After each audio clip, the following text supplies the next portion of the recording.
You've got to be kidding me, William Harrington muttered under his breath as he froze mid-stride. His sharp eyes locked on the young woman pruning roses near the eastern fountain of Harrington Gardens. She was just another employee in the vast estate-turned-public attraction that bore his family name. But the glint of green around her neck sent his pulse racing. It wasn't just a necklace. It couldn't be.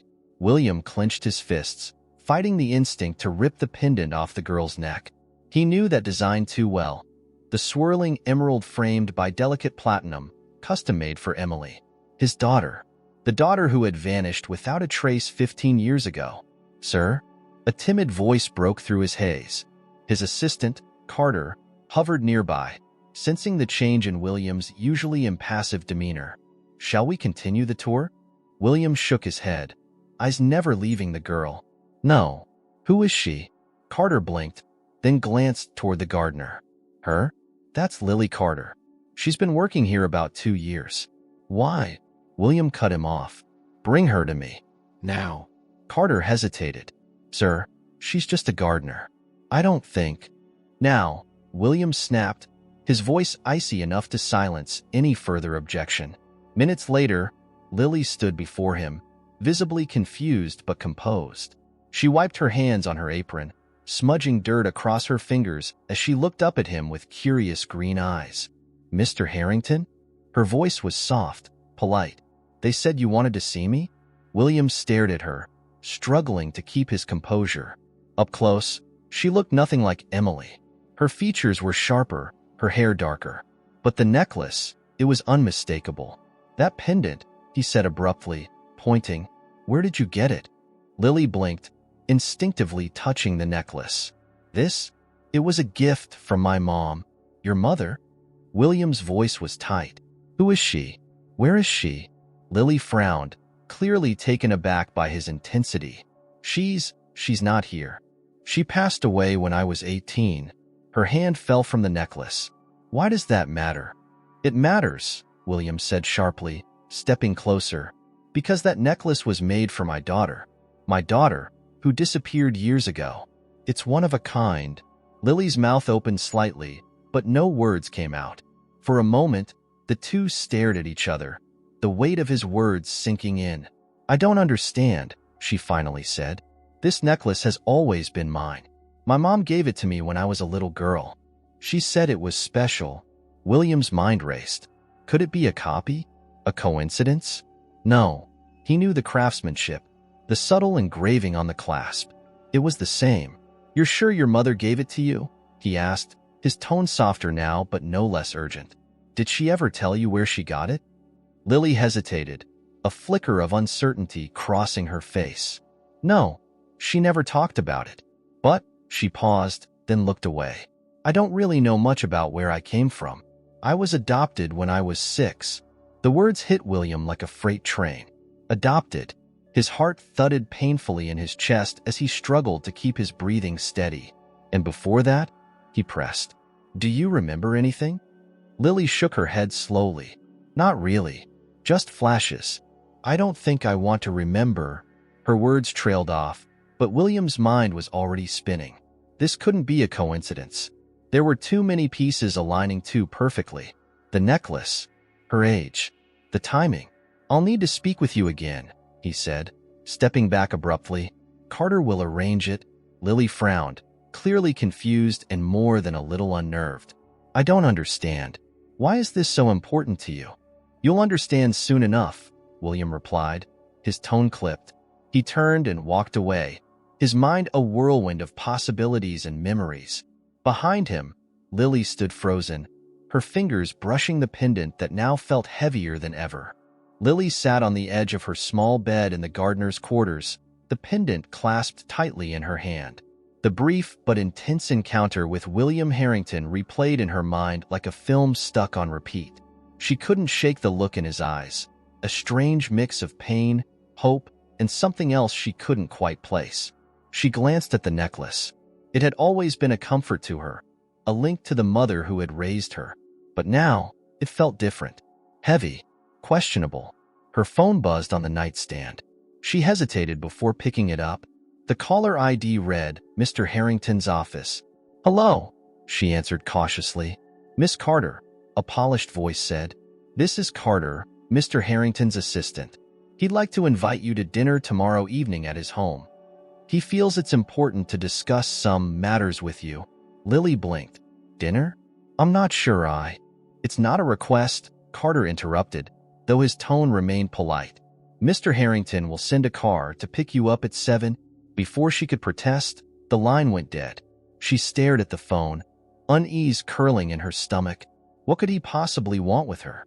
And why was he so obsessed with her necklace? The next evening, a sleek black car pulled up outside the gardener's quarters, and Lily reluctantly climbed in. She had told herself she was doing this for answers, not because she was intimidated by the billionaire's demands. The Harrington estate loomed large and imposing as they approached. Its grand facade was illuminated by golden lights, casting long shadows across the manicured lawn. The car stopped at the entrance, and a butler greeted her with a polite nod before escorting her inside. William Harrington was waiting in the dining room. The space was cavernous, with high ceilings and an opulent chandelier that cast a warm glow over the polished table. He stood as she entered, his sharp suit and piercing gaze making him look every bit the powerful magnate he was. Thank you for coming, he said, motioning for her to sit. Lily hesitated, but took the seat opposite him. The table was set with fine china and crystal glasses, but her appetite was non-existent. She wanted answers. I'm not sure why I'm here, she said, her voice steady despite her nerves. But I think you owe me an explanation. William nodded, pouring himself a glass of wine, but leaving hers untouched. You're right. I do. But I need you to answer a few questions first. Lily bristled, but gestured for him to continue. You said you were adopted, he began. What do you know about your life before that? Not much, she admitted. I was found wandering in a park when I was about 6. I don't remember anything before that. Do you know which park? He asked, his voice tight. Boston Common, she said. Why does it matter? William's knuckles whitened as he gripped his glass. Boston Common, the same place where his daughter had last been seen. His chest tightened, but he forced himself to stay composed. And the necklace? He pressed. You said your adoptive mother gave it to you. Did she ever say where it came from? Lily shook her head. She just said it was special, that I should never lose it. For a long moment, William said nothing. The silence stretched between them, heavy with unspoken questions. Finally, he leaned forward, his eyes locking onto hers. That necklace was made for my daughter, Emily, he said. She disappeared 15 years ago, and no one has seen her since. Lily's breath caught. You think I'm her?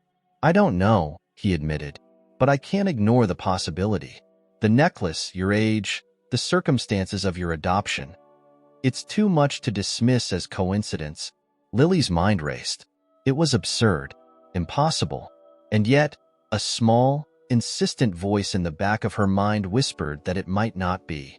She had always felt like there was something missing, a gap in her identity that her adoptive mother's love couldn't quite fill. I don't remember anything, she said quietly. Even if I was her, wouldn't I remember? Trauma does strange things to the mind, William said. And you were young. But memories have a way of resurfacing when you least expect them. Lily stared at the pendant in her hand, its emerald surface catching the light. She didn't know what to believe.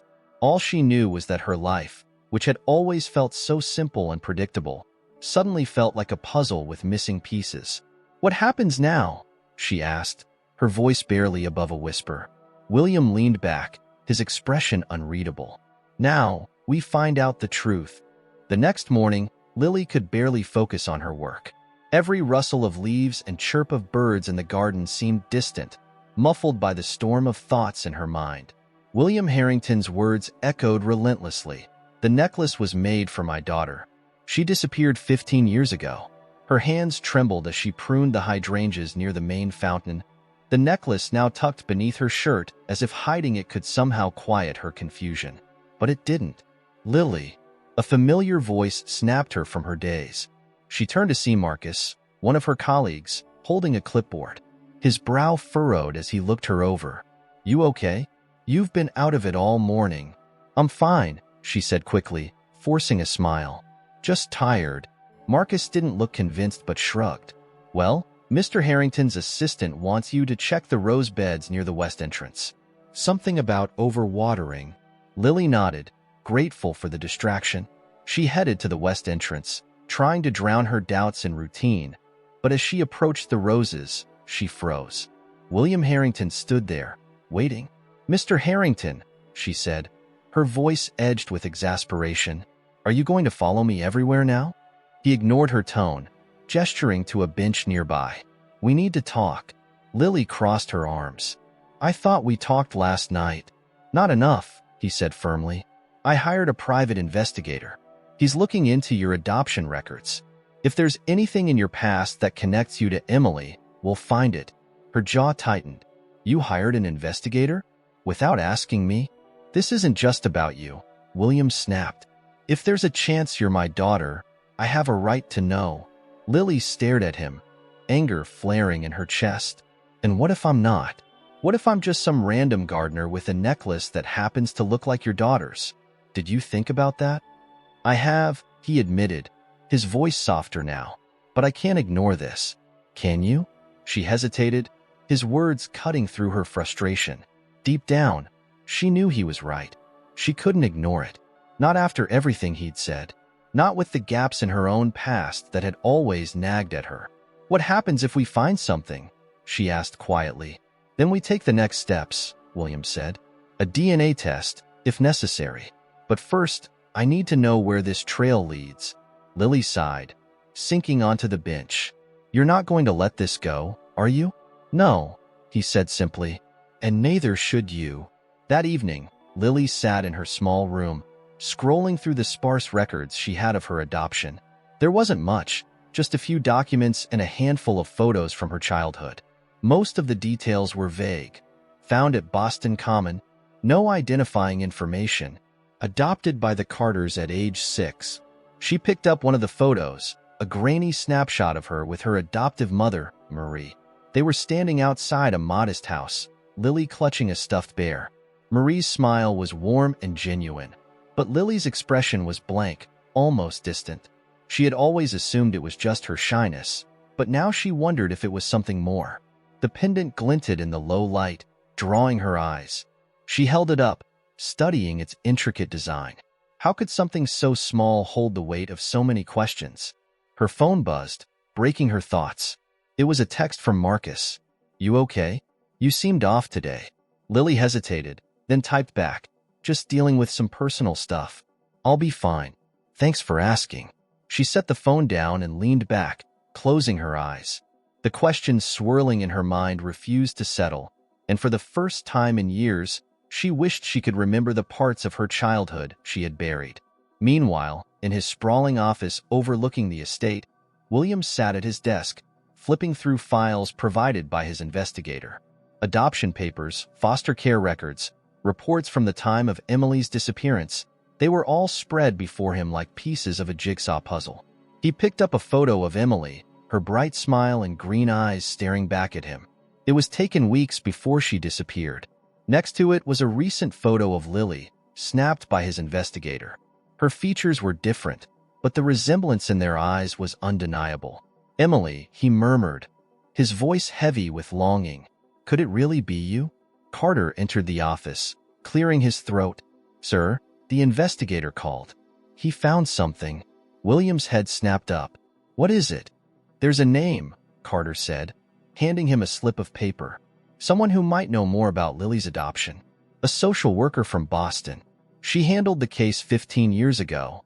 William stared at the name, his determination hardening. "Get me a meeting with her." "As soon as possible." Carter nodded. "I'll arrange it." As the door closed behind his assistant, William leaned back in his chair, clutching the photo of Emily. The path ahead was uncertain, but he wasn't going to stop until he found the truth, no matter what it revealed. Lily walked into the library at Harrington Gardens, summoned again by William, but this time under different circumstances. She had barely slept, her mind plagued by the past she had never questioned before. The ornate room smelled of polished wood and old books, but it felt more like an interrogation chamber as she saw William seated behind a massive desk, papers spread out in front of him. "Sit," he said, his tone measured but firm. Lily hesitated before lowering herself into the leather chair opposite him. Her gaze fell on the papers. Some were her adoption records, others appeared to be old news clippings about Emily's disappearance. She recognized her own photograph from the garden, clipped alongside a picture of the girl she now knew was Emily Harrington. William didn't waste time. "I had my investigator dig into your adoption records," he began. "There's someone we need to speak with. The social worker who handled your case. Her name is Margaret Doyle." Lily blinked, caught off guard. "You found someone? Someone who remembers me?" "She retired years ago," William explained, "but my investigator located her in Boston. She agreed to meet us tomorrow." "Us?" Lily's brow furrowed. "You're expecting me to go with you?" "This is about your past," William said. "If we're going to uncover the truth, you need to be part of it." Lily bit her lip, torn between her instinct to retreat and her growing need for answers. The weight of the necklace around her neck, now so much more than a piece of jewelry, reminded her of the stakes. She nodded. "Fine, I'll go." The next day, Lily and William sat in a sleek black SUV as it wound through the streets of Boston. The tension between them was palpable, each lost in their own thoughts. William stared out the window, his fingers drumming against his knee. Lily fiddled with the pendant, her nerves threatening to spill over. They arrived at a modest suburban house with a neatly trimmed lawn. Margaret Doyle greeted them at the door, a woman in her late 60s with kind eyes and a professional demeanor that hadn't faded with age. "Mr. Harrington, Miss Carter," she said, ushering them inside. "Please have a seat." They settled in her cozy living room, surrounded by family photos and bookshelves filled with years of work. Margaret wasted no time as she pulled out a thick folder from a nearby cabinet. "I reviewed your case, Miss Carter, after Mr. Harrington's inquiry," she said, opening the folder. "I handled dozens of adoptions, but I do remember yours. It was unusual." Lily leaned forward. "Unusual how?" Margaret hesitated, glancing at William before speaking. "You were found in Boston Common, as you already know. But there were no records, no name, no family, no one looking for you. You were silent for weeks, barely spoke a word. The authorities assumed you had experienced significant trauma." Lily swallowed hard, her fingers tightening around the pendant. "Didn't anyone come forward? Nobody claimed me?" Margaret shook her head. "No, but there's something else." She reached into the folder and pulled out a photograph. "This is how you looked when you were found." Lily's breath caught. The photo showed a small girl with wide, frightened eyes and tangled hair. But what stood out most was the necklace around her neck. The same necklace she wore now. "I knew it was important," Margaret said softly, looking at William. "I kept it noted in her file, in case someone came forward asking about it. But no one ever did." William's face was unreadable, but Lily could see the tension in his jaw. "Did you ever question where she might have come from?" he asked. "Why she was abandoned?" "Of course," Margaret replied. "But without any leads, there was little we could do." The adoption process moved quickly after her case went cold. Lily's voice trembled as she asked the question that had been gnawing at her. "Do you think I'm Emily, his daughter?" Margaret hesitated, her expression thoughtful. "I can't say for certain, but the resemblance is there, and the necklace. It's hard to ignore." William sat forward, his tone insistent. "What about the foster care process? The adoption? Were there any irregularities?" Margaret nodded slowly. "There was one thing. Shortly before Lily was placed with her adoptive parents, I received a visit from a man claiming to be her relative. He didn't provide any proof, and his behavior was suspicious. When I pressed him for details, he vanished. I reported it, but nothing came of it." William's expression darkened. "What did this man look like?" Margaret described him, a tall, wiry figure with a scar along his jawline. Lily felt a chill run down her spine. The description triggered a faint, fragmented memory. A shadowy figure leaning over her, whispering harshly before disappearing into the night. "Do you remember him?" William asked, his voice low. I don't know," Lily stammered. "Maybe. It's all so blurry." Margaret sighed, closing the folder. I'm sorry I don't have more answers, but if you need anything else, I'll do what I can. William nodded curtly, standing. Thank you, Margaret. You've been very helpful. As they left the house, Lily felt a wave of unease wash over her. The pieces were starting to align, but the picture they formed was still unclear, and the shadows in the corners were growing darker. Lily leaned against the car window as they drove back to Harrington Gardens, the Boston skyline fading into the distance. Margaret Doyle's words swirled in her head, filling the gaps she had never dared to explore. The photo of herself as a child, clutching the necklace, haunted her. The man Margaret described, the one claiming to be her relative, left her with a sense of foreboding she couldn't shake. Beside her, William sat stiffly, staring straight ahead. He hadn't spoken since they left Margaret's house, his jaw tight and his thoughts clearly elsewhere. The silence between them was oppressive, but Lily couldn't bring herself to break it. Finally, as they turned onto the private road leading to Harrington Gardens, William spoke. Do you remember anything? His voice was calm, but there was an edge of urgency to it. Lily hesitated, her fingers tracing the outline of the pendant beneath her shirt. I don't know, she admitted. I keep getting these flashes, but they don't make sense. Just shadows, voices. Nothing clear. What kind of voices? William pressed, his eyes narrowing. She shook her head, frustrated. I don't know. A man's voice, sometimes. He's angry, but I can't hear what he's saying. And there's a song. Someone humming. It's faint, like it's from a dream. William's hand clenched into a fist. That man Margaret described. He could be the key. If he tried to claim you, he knows something. Lily turned to him, her patience thinning. Do you hear yourself? Your acting like this is all a game of clues and suspects. I'm not some missing piece in your life. I'm a person, and I've lived my whole life not knowing these things for a reason. Maybe it's better that way. William's expression softened slightly, but the intensity in his eyes didn't waver. You're right. You're a person, but you deserve to know the truth, whether it's what you want to hear or not. The car pulled to a stop in front of the estate, and Lily stepped out, eager to escape the weight of William's presence. She needed space to think, to process. She barely noticed his gaze following her as she walked briskly toward the gardener's quarters.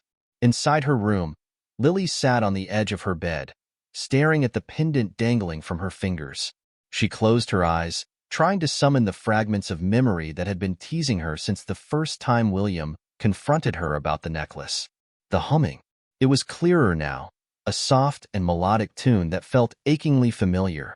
Her heart raced as she focused on it, letting it guide her deeper into the fog of her past. A woman's voice, warm and soothing. She was rocking Lily in her arms, singing the tune softly. But then, the voice was drowned out by shouting. A man's voice, harsh and commanding. Lily flinched, even in the present, as the memory overwhelmed her. The rocking stopped. The woman's face was gone, replaced by the shadow of a man looming above her.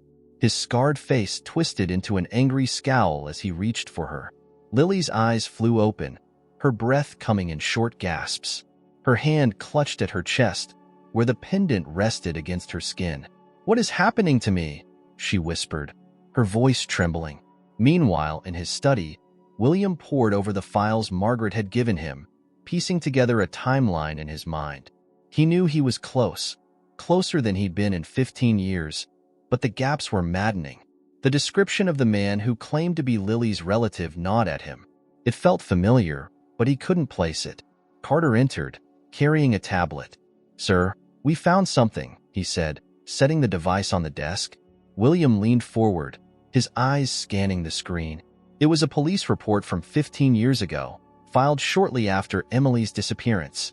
Witnesses had reported seeing a man matching the same description near Boston Common on the day she vanished. The report had gone cold, but now, with Margaret's account, the connection was undeniable. This man, William said, tapping the screen. Find him. We're already working on it, Carter replied. But if he's connected to Miss Carter's adoption, he's been operating under the radar for years. It might take time. Time isn't something we have, William muttered, his frustration mounting. He couldn't shake the feeling that the answers were just out of reach, hidden by a past that refused to reveal itself. That night, Lily dreamt of the humming again, but this time it was clearer. She was in a room filled with soft light, sitting on a plush rug. The woman from before knelt in front of her, smiling as she sang. Lily tried to see her face, but it was blurry, as if the memory itself was fighting to stay hidden. Then the door burst open, and the man entered. The woman's smile vanished as she stood, shielding Lily behind her. The man's voice rose, filled with rage, and the humming stopped. Lily woke with a start, her heart pounding. She sat up, gripping the pendant tightly. She couldn't ignore it anymore. These fragments weren't just dreams. They were memories, and they were clawing their way back to the surface. She glanced at the clock. It was just past midnight, but she knew she wouldn't sleep again. Instead, she picked up her phone and texted William. "We need to talk." First thing in the morning. The morning sunlight streamed through the tall windows of the Harrington Estates library, but the brightness did little to dispel the tension in the room.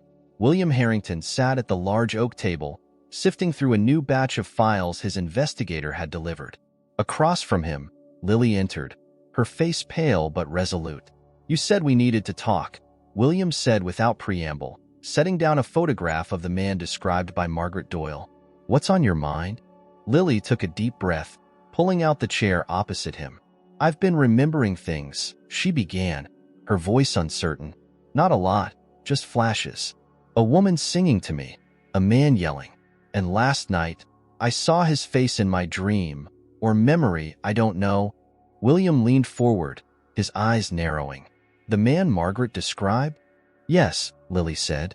"I didn't think much of it at first, but now it's like every time I close my eyes, these pieces come back. I don't understand what they mean, but I think he's important." William nodded slowly, then slid the photograph across the table. "Does this look like the man?" Lily's breath caught as she stared at the image.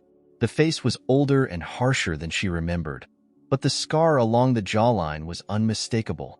Her hands trembled as she picked up the photo. "That's him," she whispered. "Who is he?" William's expression darkened. "We don't have a name yet, but my investigator believes he's connected to your adoption, and possibly to Emily's disappearance." Lily's mind raced. If he's connected to both, then what does that mean? He took me? Why? And why didn't anyone find me sooner? William's voice was heavy with anger and regret. "If this man is who I think he is, he was a petty criminal with ties to people who hated me. Back then, I had no shortage of enemies. When Emily disappeared, I thought it was a direct attack on me. But if you—" He stopped, his jaw tightening. "If Emily escaped and somehow ended up in foster care, it means something went wrong with their plan." Lily's heart pounded in her chest. The idea that her entire life might be the result of a failed kidnapping sent a chill down her spine. "So what do we do now?" William stood, his presence commanding. "We track him down. If he's still alive, he has answers." The rest of the day passed in a blur as William's team worked tirelessly to follow the man's trail. Lily stayed in her quarters, trying to focus on her work in the garden, but the weight of everything she'd learned made it impossible. Her hands moved mechanically as she trimmed the rose bushes, her thoughts a tangled web of fear, confusion, and a growing determination to uncover the truth. By late afternoon, Carter appeared, his face grim. "Miss Carter, Mr. Harrington would like to see you in the study."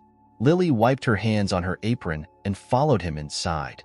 The study was dimly lit, the blinds drawn to shield the room from the setting sun. William stood by the fireplace, holding a folder. "We found something," he said without preamble, handing the folder to her. Lily opened it, her eyes scanning the documents inside. It was a police report, dated 15 years ago. The details were sparse, but one line stood out. Witnesses reported seeing a man with a young girl at a gas station near Boston Common. The girl appeared distressed. "That's you," William said. "Or Emily." Lily's throat tightened. "And they just let him walk away?" "They didn't know she was missing at the time," William said bitterly. "By the time they connected the dots, he was gone. But it's enough to confirm he was moving through the area with a child matching your description." Lily closed the folder, her hands shaking. "Do you think he'll still be in Boston?" After all this time, unlikely, William admitted. But he had connections there. People who might know where he went. Lily looked up at him, her fear giving way to resolve. Then we find them. Later that night, Lily stood on the balcony outside her quarters, the cool night air brushing against her skin. She clutched the pendant in her hand, staring out at the sprawling gardens below. For the first time, she allowed herself to consider the possibility that she might truly be Emily Harrington. It was a strange, overwhelming thought. The life she'd known, the simplicity of her days as a gardener, the love she'd felt from her adoptive mother, might all have been built on the ashes of someone else's tragedy. But if she was Emily, then she had a responsibility to uncover what had happened, not just for herself, but for the father who had never stopped searching. A soft knock at her door pulled her from her thoughts. She turned to see William standing there, his expression uncharacteristically gentle. "Can't sleep?" he asked. She shook her head. "Too much on my mind." William stepped out onto the balcony, his hands in his pockets. For a long moment, they stood in silence, the weight of their shared journey settling between them. "I know this isn't easy," he said finally, "and I know you didn't ask for any of this. But I want you to know, no matter what we find, you're not alone in this." Lily glanced at him, surprised by the sincerity in his voice. "Thank you," she said softly, "for not giving up." He nodded, his gaze distant. "I gave up once. I'm not making that mistake again." As the night deepened, they stood together, two lives intertwined by a past they were only beginning to uncover. The next morning, Lily and William were on the road again, this time heading deeper into Boston's industrial outskirts. William's investigator had uncovered a lead, a man who had known the scar-faced figure years ago. His name was Benny Cross, a low-level criminal who had once been part of the same circles. If anyone could point them in the right direction, it was him. The SUV pulled into the parking lot of a dingy diner wedged between a pawn shop and a liquor store. The air smelled of stale coffee and grease, and the windows were so grimy that it was hard to see inside. Lily hesitated as she stepped out, clutching the pendant beneath her coat for reassurance. "Are you sure about this?"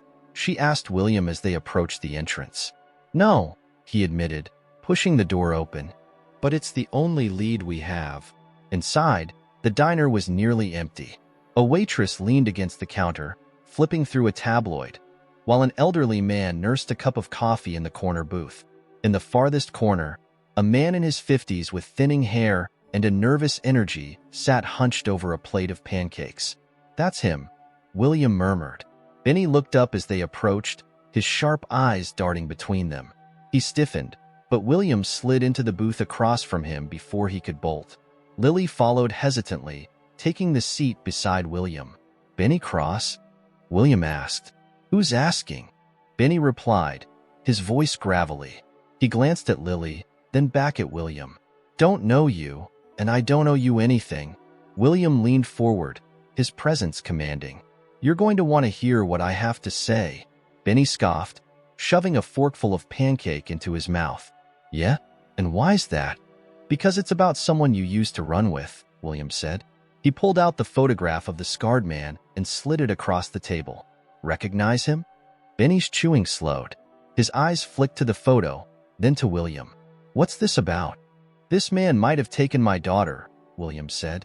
His tone was calm, but there was an undercurrent of anger. "And if you know where he is, I suggest you start talking." Benny pushed the plate away, leaning back in his seat. "Look, I don't know what you think you're going to find digging up old ghosts, but that guy? He's bad news." "I don't care," William said. "Where is he?" Benny hesitated, his gaze shifting to Lily. "Who's the girl?" "That's not your concern," William snapped. "Answer the question." Benny sighed, running a hand over his face. "All right, fine. Last I heard, he was working with some crew out of Providence. Smuggling, maybe. That was years ago, though. Guy like him, he doesn't stay in one place long. Do you have a name?" William pressed. Benny hesitated again, then leaned in, lowering his voice. "They called him Kane. Richard Kane." Lily froze, the name hitting her like a lightning bolt. "Kane?" she repeated. "Are you sure?" "Positive," Benny said. "He wasn't the kind of guy you forget. Scarred, mean, always looking over his shoulder. If he's still alive, he's not someone you want to mess with. William's jaw tightened. Do you know how to find him? Benny shook his head. I told you, I haven't seen him in years. But if he's still in the game, he's probably lying low. Check Providence. Maybe someone there's heard of him. William stood abruptly, tossing a few bills onto the table. Let's go. Lily followed him out of the diner, her mind spinning. Kane, she murmured. I've heard that name before. William glanced at her sharply. Where? She shook her head, frustrated. I don't know. It's on the edge of my memory, but I can't pull it out. It'll come, William said, his voice firm. We're getting closer. He's the key to everything. That night, back at the estate, Lily sat in her room, staring at the pendant.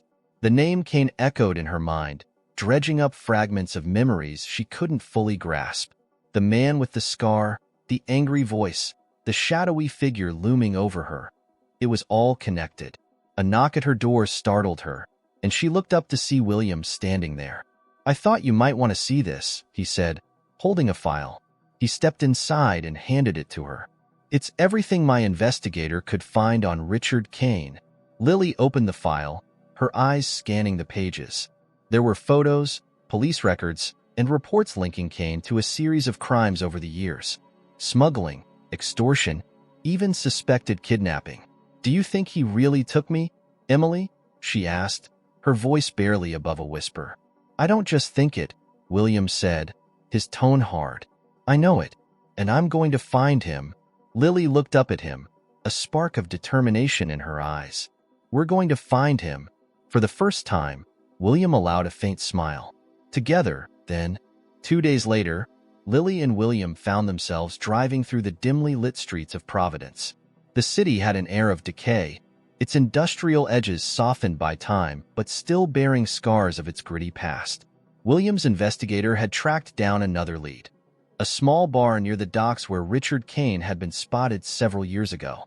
The car stopped outside a weathered building with a flickering neon sign that read the Rusty Anchor.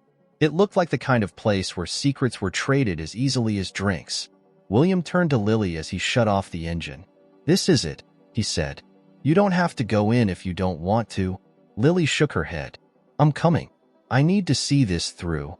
They stepped inside, the smell of stale beer and cigarette smoke hitting them instantly. The bar was dim, lit only by a few overhead lights and the soft glow of a jukebox in the corner.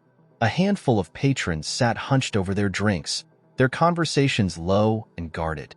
William led the way to the bar, where a wiry man with graying hair was drying glasses. He looked up as they approached, his eyes narrowing. What'll it be? He asked, his tone gruff. William pulled out his wallet, sliding a few crisp bills across the counter. Information. The bartender's expression didn't change, but his hand lingered on the money. Depends on the question. William placed the photo of Richard Kane on the counter. Have you seen him? The bartender's gaze flicked to the photo, then back to William. His movements slowed, and for a moment, Lily thought he might deny knowing anything. But then he sighed, pocketing the cash. Not recently, he said. But yeah, I know him. Used to come around here, years ago. Do you know where he is now? William pressed. The bartender hesitated, glancing around the room before leaning in closer. Word is he's holed up somewhere outside the city. South side. There's an old warehouse by the river, abandoned, but it gets some traffic at night. If he's still around, you might find him there. William nodded, pulling out another bill. You didn't tell us this. The bartender smirked, tucking the money into his pocket. I didn't see you. The warehouse loomed ahead, its silhouette stark against the darkening sky. Rusted metal and broken windows gave it an air of neglect, but the faint glow of light inside told a different story. William parked the car a safe distance away, and they approached on foot. Lily's heart pounded as they crept through the shadows, the pendant around her neck feeling heavier with each step. Are you sure this is a good idea? She whispered. No, William admitted, his voice low. But we don't have a choice. They reached a side entrance, the door slightly ajar. William pushed it open cautiously, and they slipped inside. The air was thick with the scent of oil and damp metal, and the faint hum of voices echoed from deeper within. William gestured for Lily to stay close as they moved through the maze of crates and machinery. Her palms were slick with sweat, and she fought the urge to turn back. But then she heard it, a voice, deep and gravelly, that sent a chill down her spine. "You owe me, and you know it," the voice said, sharp with irritation. Lily froze, her breath catching in her throat. She knew that voice. It was the same one that haunted her dreams. William noticed her reaction and turned, his expression tense. "Is it him?" he mouthed. She nodded, her hand clutching the pendant for reassurance. They moved closer, peering around a stack of crates. In the center of the room, Richard Kane stood, his scarred face illuminated by the glow of a hanging bulb. He was arguing with another man, his movements agitated. William's jaw tightened, his fists clenching at his sides. "That's him," he whispered. "That's the man who took you." Lily's mind reeled. Memories flashed before her eyes. The scar, the angry voice, the shadowy figure that had loomed over her as a child. It was him. There was no doubt. "What do we do?" she whispered, her voice trembling. "We wait," William said. "We need to know what he's doing here." But before they could act, Kane turned abruptly, his eyes scanning the room. His expression darkened, and Lily's heart stopped as his gaze locked onto their hiding place. "Who's there?" Kane barked, reaching for a gun tucked into his waistband. William grabbed Lily's arm, pulling her behind the crates as footsteps echoed toward them. "Run," he hissed. They bolted, weaving through the maze of the warehouse as Kane shouted orders behind them. Lily's lungs burned, but she forced herself to keep moving, her heart pounding with fear and adrenaline. They burst out into the open air, the sound of footsteps close behind. William led her toward the car, fumbling for his keys as Kane's voice grew louder. "Go," William yelled as he shoved her into the passenger seat. He started the engine, the tires screeching as they sped away. Lily looked back, her chest heaving. Kane stood in the doorway of the warehouse, his scarred face illuminated by the headlights. His expression was a mix of anger and something else, recognition. As they disappeared into the night, Lily couldn't shake the feeling that they had just awoken something far more dangerous than they'd anticipated. The car hurtled down the empty road, the dark outline of the city receding behind them. Lily's heart thudded painfully in her chest. The image of Richard Kane's scarred face burned into her mind. The way his eyes had locked on her, it wasn't just anger. It was as if he knew her. William drove in tense silence, his knuckles white as he gripped the wheel. When they finally reached the outskirts of Providence and merged onto the highway, he exhaled sharply. "Are you hurt?" he asked, glancing at Lily. She shook her head, though her body still trembled. "No, but he saw us. He knew we were there." "Good," William said, his voice cold. "Now he knows we're coming for him." Lily stared at him, incredulous. "Good? He had a gun, William. If we hadn't run." "But we did," he interrupted. "And now we're closer to the truth." Lily fell silent, her fingers gripping the pendant around her neck. She wanted to believe him, to share his determination, but the fear that gripped her was impossible to ignore. Richard Kane wasn't just a memory anymore. He was real, and he was dangerous. Back at Harrington Gardens, William wasted no time. He called his investigator, relaying everything they had learned. "Kane's still in Providence," William said into the phone, pacing the length of his study. "He's using the warehouse as a base. I need to know who he's working with, what he's moving, and where he's staying." Lily sat on the sofa, her arms wrapped around herself. The adrenaline from their escape had faded, leaving her exhausted and shaken. She listened to William's clipped tone, the urgency in his words reminding her of just how far they had come and how much further there was to go. When he hung up, he turned to her. "We'll have answers soon. What if he comes after us first?" she asked quietly. "He saw me, William. He recognized me. That's why I've hired security," William said. "No one will get close to you without my knowing." Lily looked at him, the weight of his words sinking in. For years, she had lived a quiet, anonymous life. Now, her identity, whether as Lily Carter or Emily Harrington, was a target. She wasn't sure she was ready for what that meant. The next morning, William's investigator called with an update. Kane had been spotted at another location, a seedy motel on the edge of the city. It seemed he was using the warehouse for meetings but staying elsewhere, likely to avoid drawing attention. William immediately formulated a plan. "We need to get him before he disappears again." Lily's stomach churned at the thought. "You're going to confront him?" William nodded. "If I have to, yes. He's the only one who can tell us the truth." "And what if he won't talk?" Lily asked. "What if he—" William's gaze hardened. "He will." Despite his confidence, Lily couldn't shake her unease. She had seen the ruthlessness in Kane's eyes, the way he had carried himself. He was a man who wouldn't hesitate to use violence to protect his secrets. But William was right about one thing.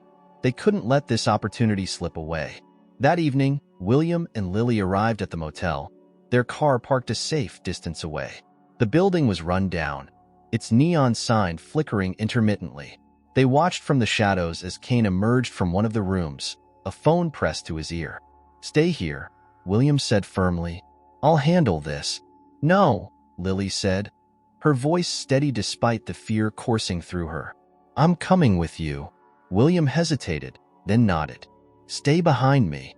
They approached cautiously, their footsteps muffled by the gravel lot. Kane was leaning against a rusted railing, his voice low but agitated. "No, I told you I'm not leaving yet," he said into the phone. "There's something I need to deal with first." Lily's breath caught. Was he talking about her? William stepped forward, his voice cutting through the night. "Kane." Kane turned sharply, his hand instinctively reaching for his waistband. But William was faster. He raised a hand, holding up a photograph of Emily. "You know who this is, don't you?" William said. Kane's eyes flicked to the photo, then to Lily. His expression shifted, a flicker of recognition crossing his face. "You shouldn't have come here." "Where's my daughter?" William demanded, his voice shaking with fury. "What did you do to her?" Kane sneered, stepping back. "You're barking up the wrong tree, Harrington. I didn't take your kid." "Then why do you know her?" William pressed, pointing to Lily. "Why do you look at her like that?" Kane's jaw tightened, his eyes narrowing as he studied Lily. "I didn't take her," he repeated, "but I know who did." Lily's heart stopped. "Who?" she asked, stepping forward despite William's protective stance. "Who took me?" Kane hesitated, his gaze darting between them. For a moment, Lily thought he might actually answer. But then he shook his head, his expression hardening. "You don't want to know," he said. "You think you're chasing the truth, but all you're gonna find is trouble." Before William could respond, Kane turned and bolted toward the parking lot. William shouted, giving chase, but Kane was fast, disappearing into the darkness before they could reach him. Lily stood frozen, her mind reeling. He knew, and now he was gone. William returned moments later, his face dark with frustration. "He won't get far," he said. "I'll make sure of it." But Lily wasn't so sure. For the first time, she realized that the truth they were chasing might be even more dangerous than the man who had just slipped through their fingers. The car ride back to Harrington Gardens was tense. William gripped the wheel so tightly his knuckles turned white, his jaw clenched in silent fury. Lily sat beside him, staring out the window, her thoughts a chaotic storm. Kane's words replayed in her mind. "You think you're chasing the truth, but all you're gonna find is trouble." When they reached the estate, William wasted no time. He called Carter and his investigator, demanding immediate action. "I don't care what it takes," William snapped into the phone. "Find him. I want eyes on every exit out of the city." Lily, meanwhile, retreated to her room, her nerves frayed. She paced the small space, the pendant swinging from her neck with every step. Kane knew something critical, but he was gone, and with him, the answers she so desperately needed. Unable to sit still, she pulled out her laptop and began researching Richard Kane. She combed through old news articles, police reports, and any scraps of information she could find. Most of it painted him as a petty criminal, but there were whispers of deeper connections, links to organized crime, human trafficking, and even blackmail. The picture that emerged was one of a man deeply entrenched in a world of secrets and shadows. As the hours passed, her frustration grew. She slammed the laptop shut, leaning back in her chair with a heavy sigh. Just as she was about to give up for the night, her phone buzzed. It was a text from William. "Come to the study. We need to talk." When Lily entered the study, William was seated at his desk, Carter standing nearby with a tablet in hand. The tension in the room was palpable. "What's going on?" Lily asked, her voice wary. "We found something," William said, his tone grim. "Or rather, someone." Carter turned the tablet toward her, showing a grainy photograph of a woman with sharp features and piercing eyes. "Her name's Helena Marks," Carter explained. "She used to run with Kane's crew. If anyone knows where he's hiding, it's her." "Where is she now?" Lily asked. "She owns a nightclub in Providence," Carter replied. "The kind of place where people like Kane do business." William stood, his determination evident. "We're going there tonight." Lily blinked, her heart skipping a beat. "You mean, we're just going to walk into her club and—" "What? Ask her about Kane?" "Something like that," William said. "We don't have time to play it safe." Lily hesitated. Every instinct told her this was dangerous, reckless even. But she also knew that waiting wasn't an option. Kane had slipped through their fingers once. She couldn't let it happen again. "All right," she said, her voice steady. "Let's do it." The nightclub was a stark contrast to the dingy motel and rusted warehouses they had encountered before. Its sleek, modern facade was lit by bright neon lights, and a line of patrons stretched around the block. Inside, the music was deafening, the bass vibrating through the floor. William and Lily bypassed the line, slipping in through a side entrance Carter had arranged. The interior was dark and pulsating with energy, filled with shadows and flashing lights. Helena Marks was sitting in a private booth on the second level, flanked by two men who looked more like bodyguards than companions. William didn't hesitate. He strode up to the booth, his imposing presence cutting through the noise. Helena looked up, her sharp gaze narrowing as she took him in. "Well, well," she said, her voice smooth but edged with suspicion. "William Harrington. Didn't expect to see you here." "You know why I'm here," William said, his tone cold. "I need to find Richard Kane." Helena leaned back, her lips curling into a smirk. "Kane? Haven't seen him in years." "I don't believe you," William said, his voice low. "You're going to tell me where he is, or I'll make sure this club of yours doesn't see another night." Helena's expression darkened. "Is that a threat?" "It's a promise," William replied. Helena studied him for a long moment, then glanced at Lily. "And who's this? She looks familiar." Lily stiffened under Helena's gaze, her grip tightening on the pendant. "You know Kane," she said, her voice firm. "And you know me, don't you?" Helena's smirk faltered, replaced by something that looked almost like recognition. "I don't know what you're talking about." "Yes, you do," Lily said, stepping closer. "You know what happened to me?" "To Emily Harrington." At the mention of the name, Helena's expression shifted. Her eyes darted to William, then back to Lily. "You're making a mistake coming here," she said quietly. "You don't want to dig this up." William's patience snapped. He slammed a hand onto the table, leaning in close. "Enough. Tell me where Kane is, or I swear—" Helena raised a hand, cutting him off. All right. You want Kane? Fine. Last I heard, he was trying to get out of the country. He's got connections down south. People who can make him disappear." "Where?" William demanded. Helena hesitated, then sighed. "There's a safe house on the outskirts of the city. He's probably there, waiting for the all clear." William straightened, his jaw set. "If you're lying—" "I'm not," Helena said sharply. "But take my advice, walk away. Whatever you think you'll find, it's not worth it." Ignoring her warning, William turned to Lily. "Let's go." As they left the club, Lily couldn't shake the feeling that Helena's words weren't just a warning. They were a prophecy. And whatever lay ahead, it was darker than anything she had imagined. The safe house was an isolated, decrepit structure on the outskirts of Providence. The darkness of the night seemed to press heavily around it, making the building appear even more foreboding. William parked the car a short distance away, turning off the engine. He glanced at Lily, his expression hard but tinged with concern. "This could be it," he said. "We need to be careful." Lily nodded, her heart pounding in her chest. She wasn't sure what they were walking into, but she knew she couldn't turn back. Her hands trembled as she clutched the pendant beneath her jacket, drawing strength from its familiar weight. William motioned for her to stay behind him as they approached the safe house. The crunch of gravel underfoot was deafening in the stillness. Every step felt heavy with anticipation, each shadow a potential threat. They reached the door, which was slightly ajar. William paused, his hand hovering over the handle. He looked back at Lily, who gave a quick nod. With a deep breath, he pushed the door open, revealing a dimly lit interior. The room was sparsely furnished, a few battered chairs, a table strewn with papers, and a single lamp casting a weak glow. The air was thick with the smell of damp wood and stale cigarettes. But what caught their attention was the figure sitting at the table, Richard Kane. He didn't look surprised. If anything, he seemed resigned.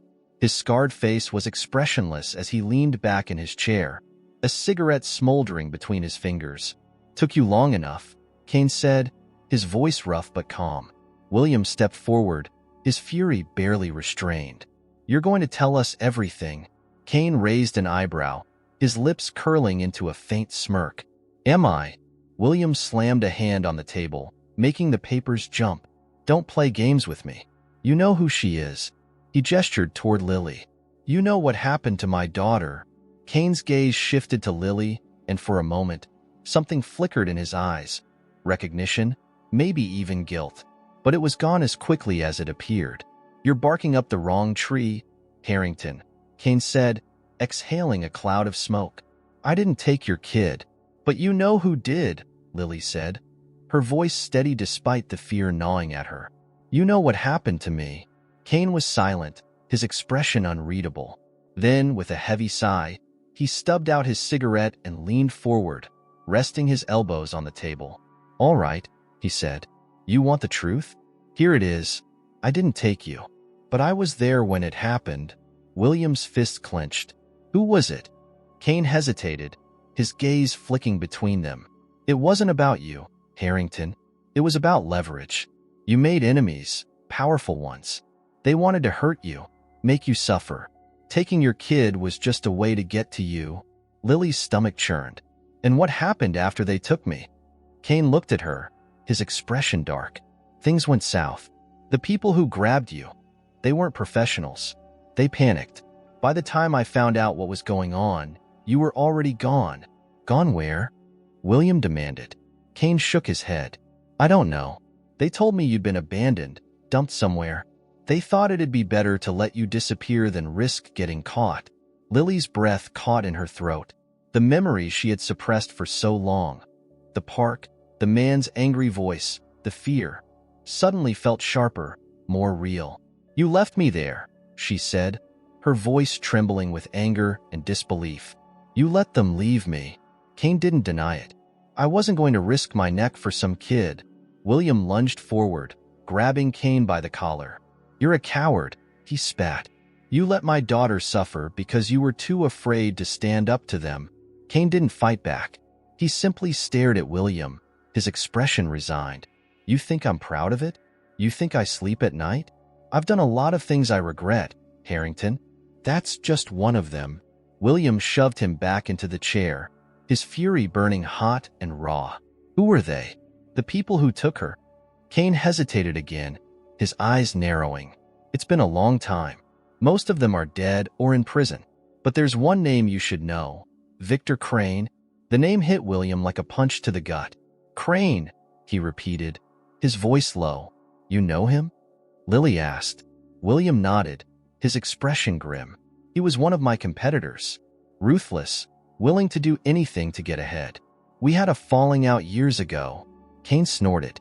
"Yeah, well, Crane didn't take kindly to being crossed. He's the one who ordered the kidnapping. If you want answers, you'll have to find him." Lily felt a surge of frustration. "And where is he now?" Kane shrugged. "Last I heard, he was in Miami. But who knows? Guys like him don't stay in one place for long." William turned to Lily, his eyes blazing with determination. "We're going to find him." Kane watched them, a faint smirk tugging at his lips. "Good luck with that." Crane's not the kind of guy who lets people poke around in his business. William ignored him, grabbing Lily's arm and pulling her toward the door. But as they stepped outside, Kane called after them. "Hey, Harrington." William paused, glancing back. "For what it's worth," Kane said, his voice softer now. "I hope you find her." William didn't respond. He simply led Lily back to the car, his jaw set and his focus unwavering. For the first time in years, they had a name, a direction. But Lily couldn't shake the feeling that they were heading straight into something far more dangerous than they could imagine. The drive to Miami was long and tense, the air in the car heavy with unspoken fears. William had refused to let anyone else handle this lead. He insisted they follow it personally, no matter the risks. Lily sat in the passenger seat, her thoughts churning with Kane's confession. Victor Crane. The name felt ominous, like the shadow of something dark and insurmountable. They arrived in the city late at night. The glittering skyline and swaying palms did nothing to calm Lily's nerves. They checked into a modest hotel near downtown, close enough to the address Kane had provided. A sprawling mansion rumored to belong to Victor Crane. William laid out the plan in the dim light of their room. "We go in, talk to him, and get the truth. If he's involved, he won't walk away unscathed." Lily frowned. "And if he's dangerous?" "He is," William said bluntly. "But we've come too far to stop now." The next evening, they arrived at Crane's mansion, nestled in a secluded area near the bay. The property was massive, surrounded by high walls and patrolled by security guards. William's investigator had already identified a weakness, a side entrance used by staff. Lily hesitated as they approached the gate, her heart pounding. "Are you sure about this?" William gave her a determined look. "We didn't come all this way to back down." They slipped inside, sticking to the shadows as they made their way toward the house. The opulent structure loomed ahead, its lights casting long shadows across the manicured lawn. They reached a side door, which was unlocked, and slipped inside. The interior was even more extravagant than the exterior. Marble floors, glittering chandeliers, and walls adorned with priceless art. But there was no time to take it in.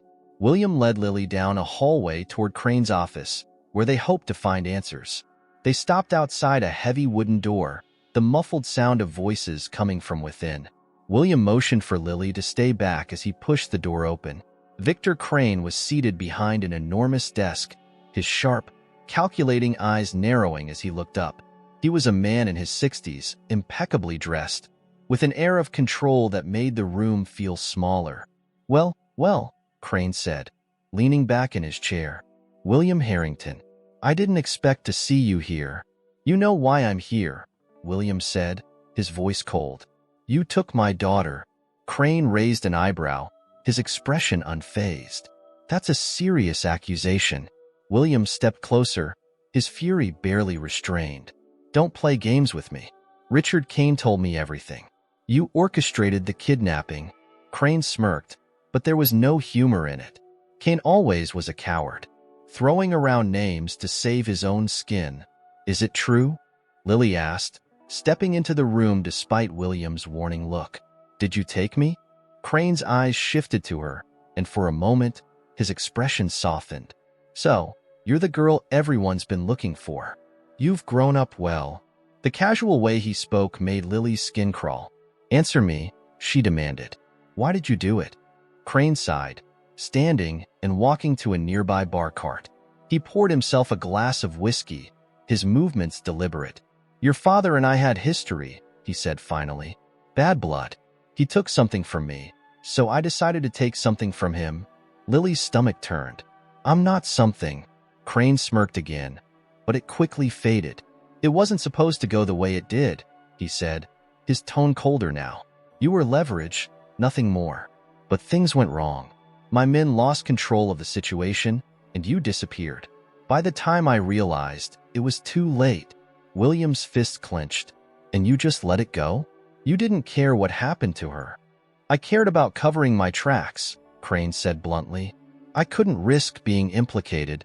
Lily felt a surge of anger, her voice trembling as she spoke. "You ruined my life. You stole my family. Do you even feel anything for what you've done?" Crane met her gaze, unflinching. "Regret is for the weak. I did what I had to." William stepped forward, his rage boiling over.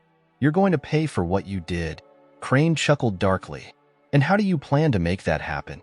You break into my home, accuse me without proof, and think you'll walk out unscathed?" Before William could respond, the sound of approaching footsteps filled the hallway.